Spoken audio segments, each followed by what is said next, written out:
A couple of weeks ago, I came out with this statement. Bad. Overrated. High toe wedges. And today, I'm gonna prove exactly why I'm right.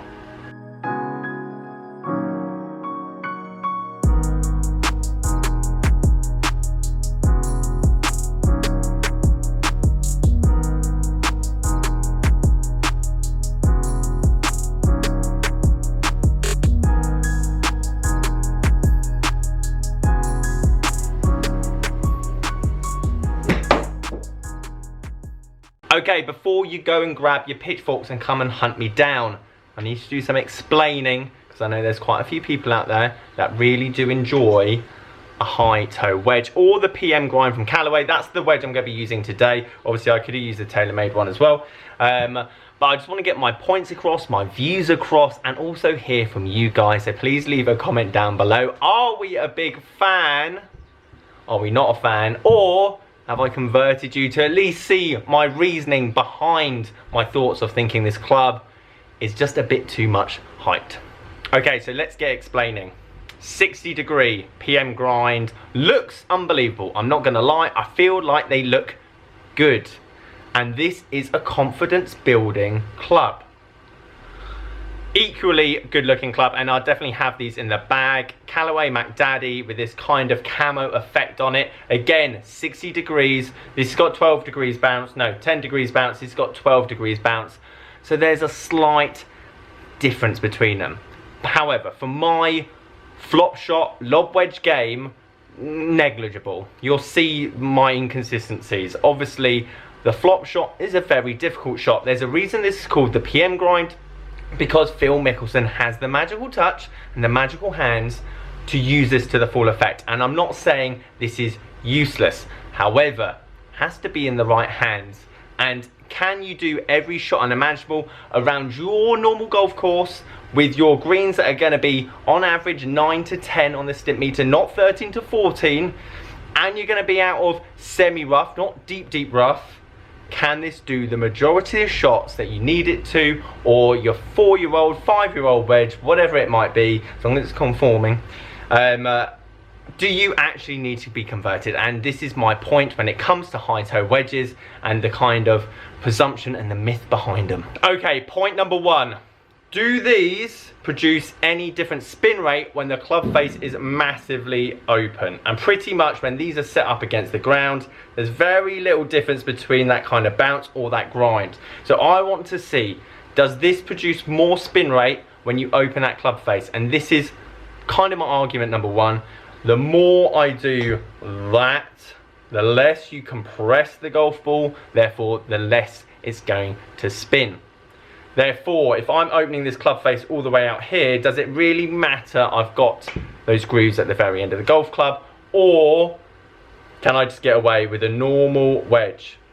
Point number two, if I had to choose between two of these going in the bag, and I'd never hit a 60-degree wedge, let's say a full shot if I didn't have to. The highest lofted club I have in the bag is a 56, but that is a point for another day.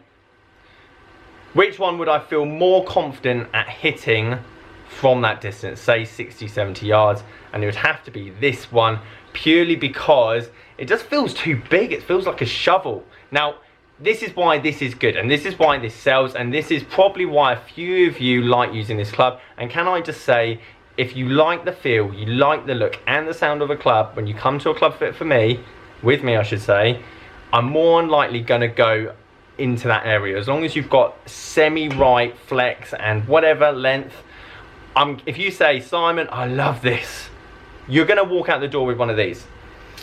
However, my point is that if I stood over this from a longer shot, for example, I would not feel confident. I can see why people feel more confident with this over a bunker shot, over a lob shot, wherever it may be. Let's be honest, you shouldn't be needing that shot many times in a round anyway, but I can see the appeal of this club being a lot bigger, and especially not having that hosel come into play as much, because let's be honest, when you're coming steep, you're opening the club face, that is normally what's going to happen, and confidence is worth a lot more than any technology, any grooves, any spin rate. So thirdly, I want to see where the ball comes out. So I'm going to try and, well, to be perfectly honest, they normally mark up wedges with the balls that we have. I'm just using a Pro V1X, but normally they take a layer of skin off anyway when I hit these, especially with these kind of grooves, because they're good wedges. Don't get me wrong, grooves are great, mill grind, whatever. They're nice wedges.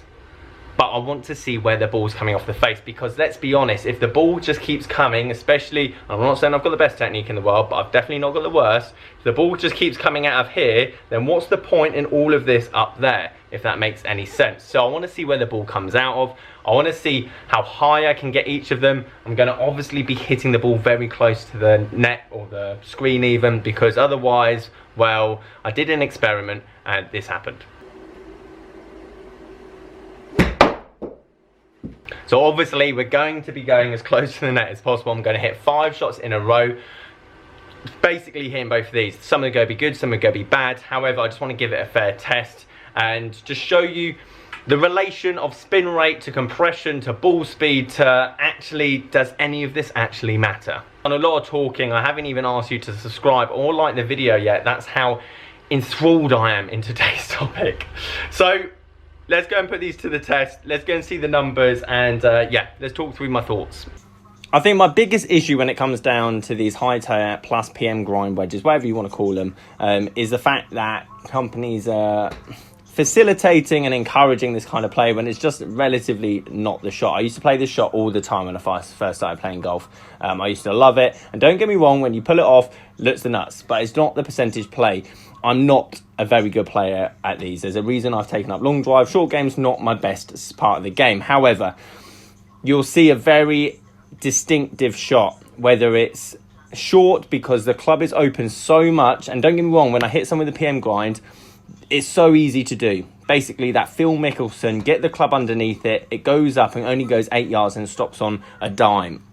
Purely because you're not spinning the ball just slides over the club face. And the problem I have with this is that it's very easy to have that club face too much present, therefore it goes too far, because you have to swing the club fast to produce this shot, or you go straight underneath it, and there's very little middle ground.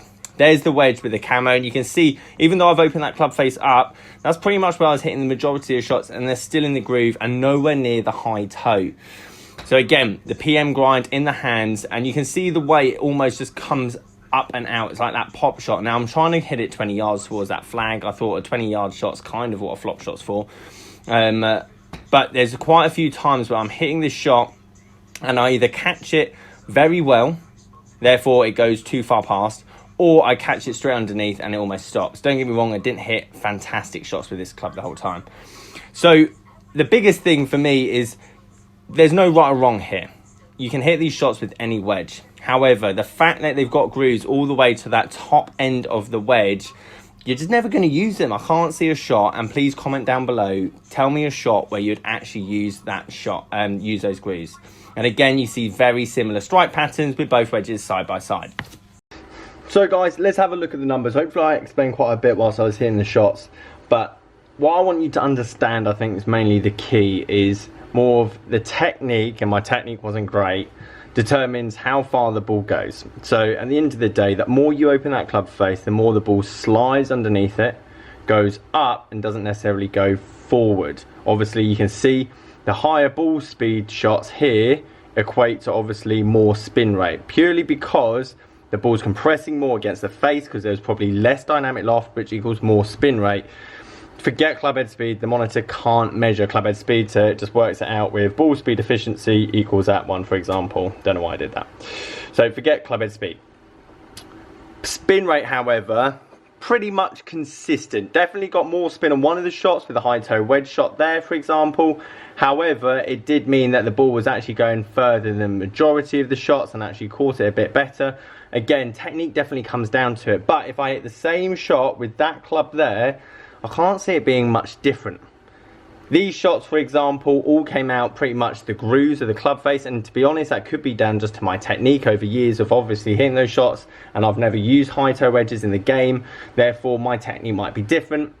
However, that being said, for someone that's obviously played the game quite a lot, would that make much of a difference to someone that doesn't necessarily play those shots? And do you necessarily want to try and get the club especially using the high toe of a club or getting it that far out the toe, is that really going to be good for your swing mechanics or anything else?